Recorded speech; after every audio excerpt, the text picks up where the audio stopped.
के गलत रहे आ के सही, कि के गलत रहे आ के सही। अब बड़ा जल्दी बदल गई करे जा, तो हर बात हरदम याद रही। प्यार किस्मत में ना रहे। तहरी छोड़ गईला के बाद चाहे वाला के कमी नहीं खे करे जा, उ तो हम ही ना चाहेनी केहू और हमके चाहो। कहलू झूठा वादा कहलू। हम मानत नहीं अपन जिंदगी खुदे बर्बाद कर देहनी। अब प्यार पर से भरोसा उठ गइल करे जा, जा आज से तोहरों के आजाद कर देहनी।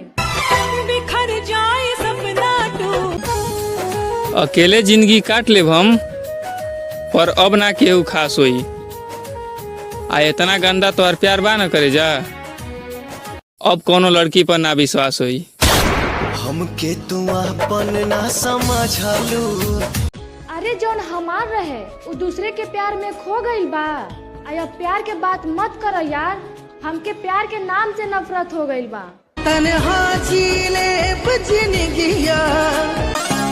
यार जे किस्मत में ना रहेला न, कसम से ओकरा से मोहब्बत बेमिसाल होला। भगिया गजब के लिख ले।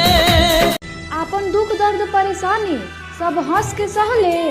आ जब तू हमरा बिना रह सकेला करे जा, तो जा अब हमहू तोहरा बिना रह ले। बिखर जाए सपना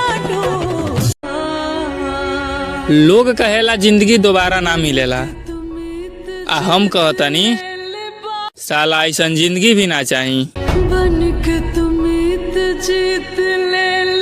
अरे जहर खाए के तो कोशिश करतनी, लेकिन खा नहीं की पावत। और ओकरा के भूलल तो चाहतनी भगवान, लेकिन भुला नहीं की पावत। प्यार किस्मत में ना रहे।